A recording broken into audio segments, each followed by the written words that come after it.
سلام سلام زخوركم من زخوركنا channel ቤተሰብ همين يوم داي دحنا ديكم أنا دحنا እግዚአብሔር مسكن ببل لهم سلام فقرت عنا بزح ترفي بللي لو ما عند እንደገና نحن حفتي لعد جرات لخد أقحتني يني أوزي فلي بالبلا أقحتيو فلي بالبلا أقحتيو مالت بزح دلو مالتيو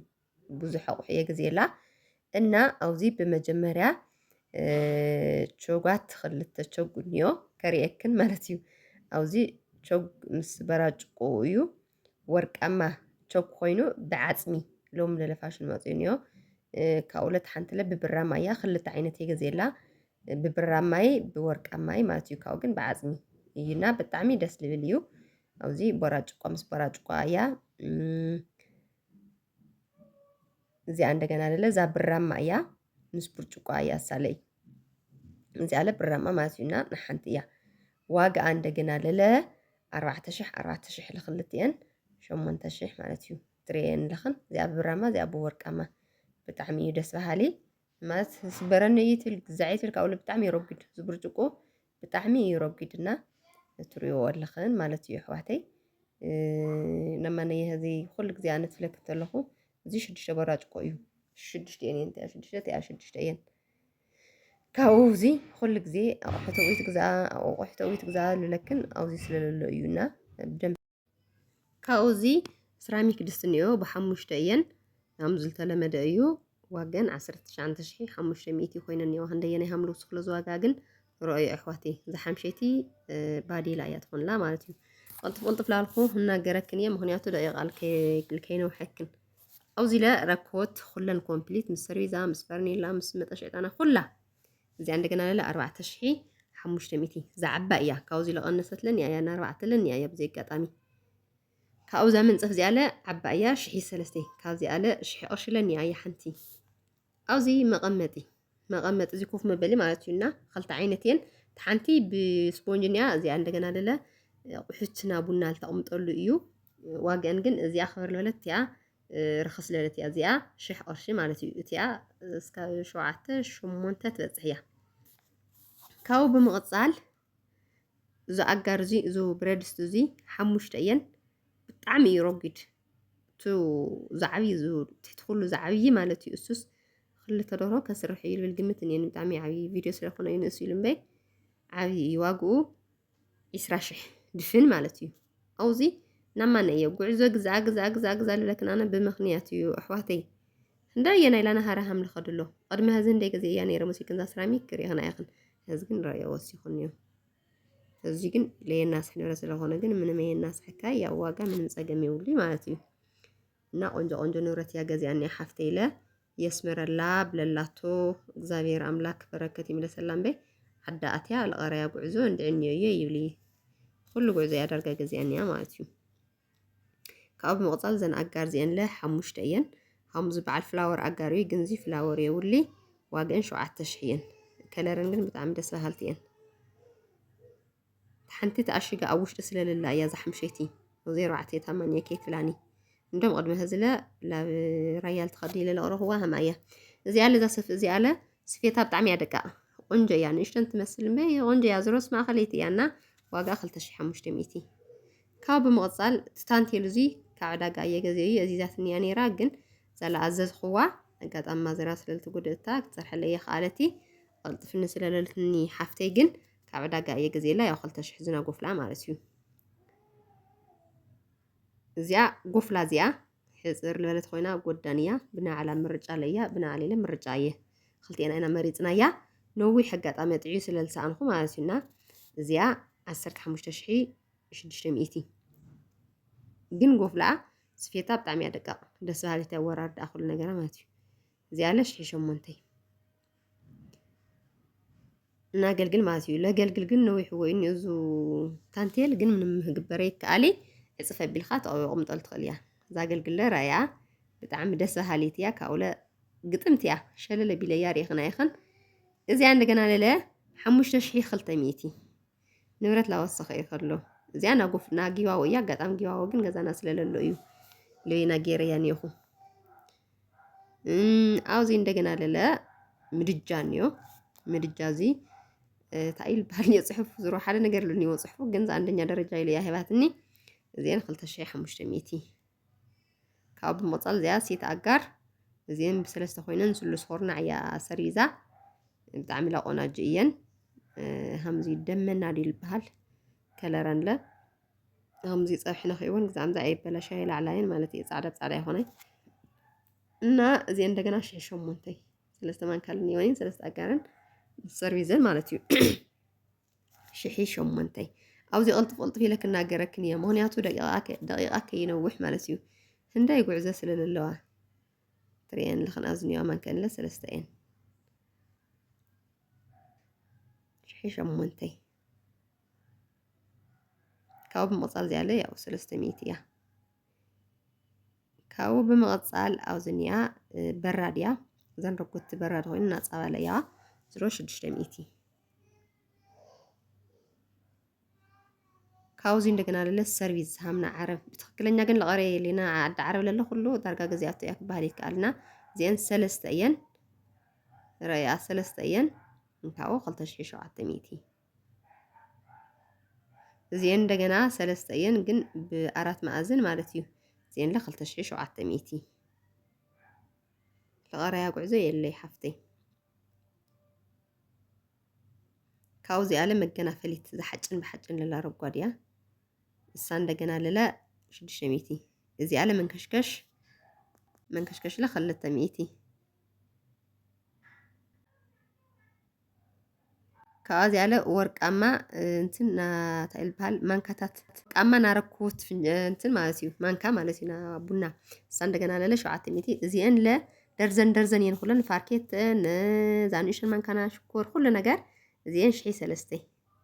እዚኣ ካራ እንደገና 250 ይቅርታ ካራ 300 ኣብዚ ኣብ ወረቐት ፅሒፎ እየ ስለ ዘለኹ ፃዕዳ እዚ ፍንጃል እንደገና ለለ እዚአን 300 ኣብዚ እንደገና እዛቸው ጊዜኣ ግን ብጌጋ እያ ኣትያ ምክንያቱ መጀመርያ መሪፃታ ነይራ እያ ካብኡ ግን ብርጭቆ ለለዎ እኒኦ ምስ በልክዋ ግን ብርጭቆ ለለዎ እያ መሪፃ ግን እዚኣ የሪኤክ ኣለኹ ግን ዘና መጀመርያ ለ ኣትየን እየን እዚኣ ለ ኣትያ እዚኣ የናይ ህፁ ኢለ የሪኤክ ኣለኹ እምበይ እዚኣስ የናያይ ማለት እዩ ናዕላ ምርጫ ምስ ቆራጭቆ ስለኾነ እዚኣ ንምልስ ኣይና ለባዓልቲ ናይ ስኢላ እያ እንትን ኣትያ ጣልቃ እያ ኣትያ እኒኣ የተመለሰት እምበይ ናማትና እያ እሳ ልመረፀትን እዚ ምስ ቸጎን እየን ዘለዋ እዚ እንደገና ለለ መፋሕፍሒ ሽንጉርቲ 200 ማለት እዩ እዚ መኾስ እንደገና ለለ 250 እዚአን ዝተፈላለያ እየን መሕበሪ ማለት እዩ ሓንቲ ብቻ ሲሆነቲ እዚ ካብኡ እንደገና ለለ ባይኖርዲክ ዛዕዳ ዝረዝረ ዝናማይ መፍልዕዋ እዚኣ ላ ሃምና ዓሊ ዳርጋ እየ ግዜላ ይመሳሰላ እየን ዝንንትንን ካብዚ ልወሰኸልን እዩ ካብዚ ለቐነሰ እኒአ እዩ ዋገን 2800 3300 ለኒዋ እየን ካልኦት ካብኡ እንደገና ለለ 2600 ለኒዋ እየን ካልኦት ዝረዝረ ግን ኣነ ብተመጣጣኒ ሃምዛ ገዛ ክልተ ገበርያ ስለለለትና ሓላፍነት ስለለሃበትን እያ ገዜላ እኒኹ ማለት እዩ ኣብዚ እንደገና ለለ እዚአን ወርቃማ ፍንጃል ናብ ዝረከቦት ማለት እዩ ኣጥዕዮ ኣብዚ ግን ካሜራ ርሕቕ ስለለለምበ ብጣዕሚ እየን ቆናጆ ዘን ፈናጅል ብጣዕሚ እየን ደስ በሃሊ ምስ ወርቃማ ማንክአን እየን እዛ ማንክአን 700 እያ ዘን ፍንጃልን እንደገና ለለ ካብዚ ማሽን ሽንጉርቲ እኒኣ እዛ ማሽን እዚኣ ምስታናየ ሓንቲ ዓይነት እየን ዋገን ግን ሰማይና መሬት ማለት እዩ ኣነ ገዛኹ ወይ ህዝብለይ ብጣዕሚ ኣፈላላይ እኒኦ ዋግኡ 3200 የፂሓን እያ ደቂ ዓበይቲ ዋይ ካብዚ ጣውላ እንደገና ለለ 700 እንድዒ ለቐረየ ካሊለ የብልኽኒ መንከሽከሽ ለይለ እየ ና ሽንጉርቲ ለይለ እየ ዝሮ እዚ ወረቐት ግን ኩሉ ተፅሒፉ እዩ እኒኦና ካብዚ ለለ ና ሶፋ ጨርቂ መጋረጃ ይለለ እኒእዋ ኣብ ገዛ ስለልነበረ እዩ ምስቲ ኢለ የቐረፅክዎ ጊዋወለ እኒኦ ጋብለ እኒእዋ ጥልፍለ እኒኦ ጥልፊ ግን ኣጋጣሚ ኮይኑ የቐረፅክዎ ስኢለ የለ የኸላ እምበይ የቐረፅክዎ ምክንያቱ ዛልበለትኒ ጥልፊ ስኢነያ ስለልነበርኩ የቐረፅክዋይ እዛ ጎፍላ እዛ ጊዋዎ ግን ራያ ብዘይ ኣጋጣሚ እንደየናይ ቆንጆ ምኳና እና እዛ ጥልፊ ላይ የቐረፅዋ ምክንያት ስኢነያ ነይራ ኣጋ ድሓር የግንየያ ኣጋ መንገዲ የግንየያ ዜሮ ግን ልበዓልትና የረክበያ እየ ለኣኻት እንደየረኸኽን ግን ብጣዕሚ ይቅርታ ማለት እዩና ታስፈ እዚኣለ ንዓዲ እያ ዳርጋ ካብ ልፍለጥ እዩ ተገዝኡ ብጣዕሚ እያ ቆንጆ ቃንጫ እያ ትመስል ፃዕዳ እያ ማለት እየ كأولي بتعمي أنكارا قومم لبلتيا بعد تخلق هم عندنا ماتيو نا تريا لخن تريا لخن قومم بهلا واقع هنديتي لخنا نقنا 4800 زي أنا عديها أمبي أفتنا مغلبنا نقري جن زي هم يجني تجدد ويمش تشتشح ويم حمشتشح منامني تخوين بي هم يجني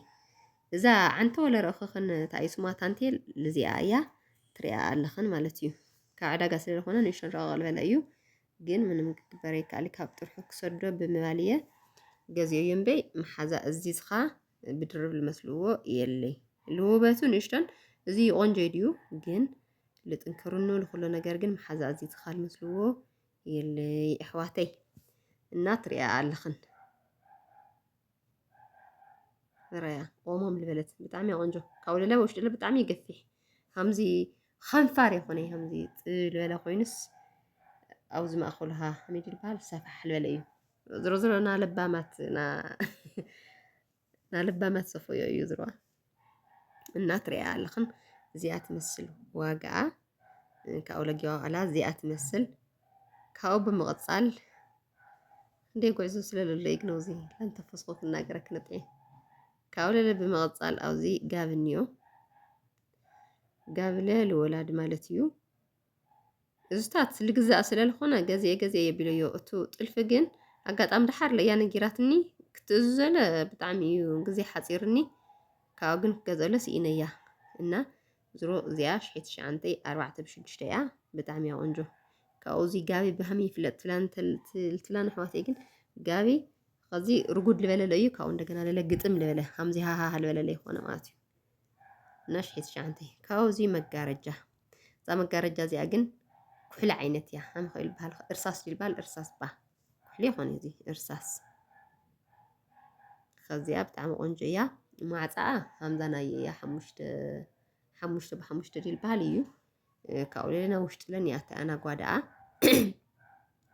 قلن مس جبروا يكاو تسريح كاوزي ناخذ لخن حتى للو مالتي إذا بوشت مسمر ما له على حنت حفتي أي خلنا يرخل كل خن قل مسك خنا كنيو لما اللي صار خن سقط تلو كلها مزول خرعات له قلت يخن حد التحفان يخن بيمو نما نيكن خرعات يخوني هامي لها أخن سلسك خرع اللي خلي حدك عبيت واي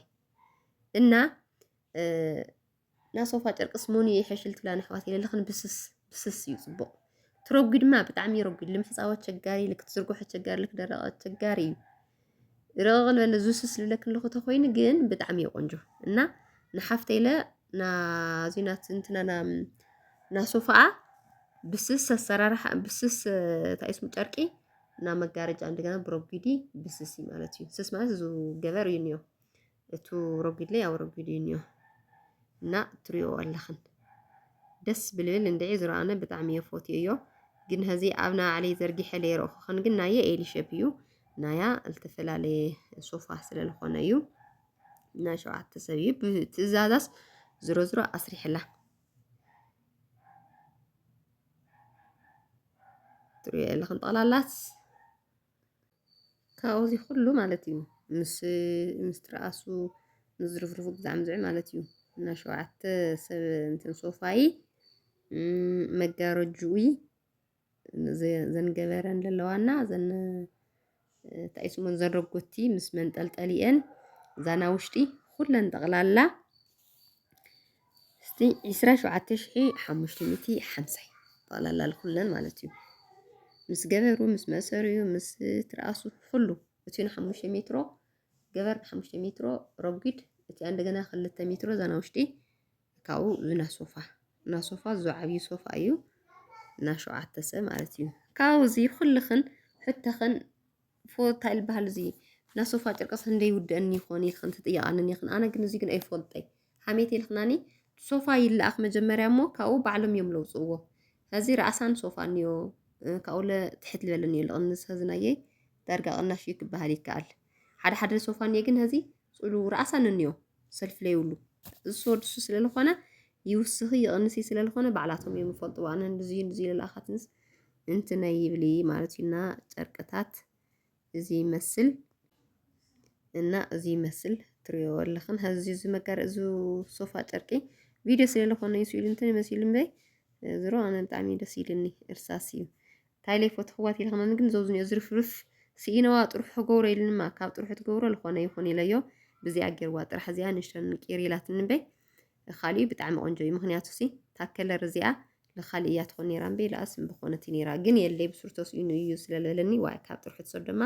ከምኡ ግበረላ የለዩና እንዳይ ዝሮ ኣነ ቆንጆ እዩ ልብል ግምት እኒአኒ ካብኡ እንደገና ለለ በዓልትና እያ ርእይቶ ትውልድ ትኽእል ኣብ ገዛ ኣትያ ኣቑሑታት ተስተኻኺሉ ኩሉ ነገር ዝግጁ ኮይኑ ትፀንሕ ተሎ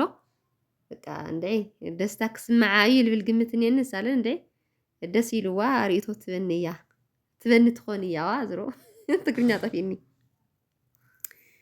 እና እዚ ይመስል ኣሕዋተይ ብጣዕሚ እየ ልፈትወክን ብጣዕሚ እየ ለኽበረክን ኩላትኽን ብልትገብራለይ ምብረታዕ ካብኡላ እየ ሓላፍነት ትባ እንተለኽን ኣሚንኽን ብርሃና ከምዚኣ ብርሃና ከምዚኣ ብል ትብላኒ ብጣዕሚ እየ ሕጉስቲ ኣብዚ ግን ወግዕታት የውግዕ ኣለኹ እየ ሳይለንት ስለልገበርክዎ እየ እምበይ ወግዕታት የውግዕ ኣለኹ እየ ወግዕኻ ታይት የልኽናኒ ኣብዚ ተኣየለ ኩልኽን ክመኽረክን ልኽእል 6 ዓመት 5 ዓመት ገና ልሃለየክን ወፍላሃ ግዝእልና ትብላኒ ኣሕዋተይ ግን ኣነ እዚኣ ግን ኣይቕበላ ኢላ ኣየ እንጀራ እየ ይሹ ኢለ ክቕበለክን እየ ነይረ ግን ልባዕልኽን ግን ፅቡቕ ይመፂ ምክንያቱ እስኻትን ለድልየክን መጀመርያ ደቀቕቲ ኣቑሑ እዩ ለይነቅዝ ለይበላሽ ለይቆፀ እዩ ጎፍላ ለሃለኻ ተለይ ኮይኑ በይ ኣበቃ ማምጣለ ጉዝዝዝ ክብል ስለልኽእል ከምኡ ተለይ ትገብራ ኢለ ይመኽረክን ልኹልኽን ናማነየ ኣባየ ክትኾን ለይደልያ ነገርስ ኣባኻትን ትኾነ ይብለክኒ እምበይ ሕዚ ብቐድማይ ሓንቲ ሓፍተይ ግና 4 ዓመት ቀሪቡ ልሃለየ ኣዚዛትኒ ግን እዚኣ ወለዳ ወይ ምኽዋታ እዮም ክጥቀምሉ እምበይ ርግፀኛ እያ ኣነ ተቐሚጡ ክፀንሓ እዩስ ኣይብሊ ስለዚ ሃሙ ተለይ ትገብራ ይብል ታይም ማት የልኽናኒ ግን ኣቑሑት ደቀቕቲ ኣቑሑ ግዛኣና ተስመ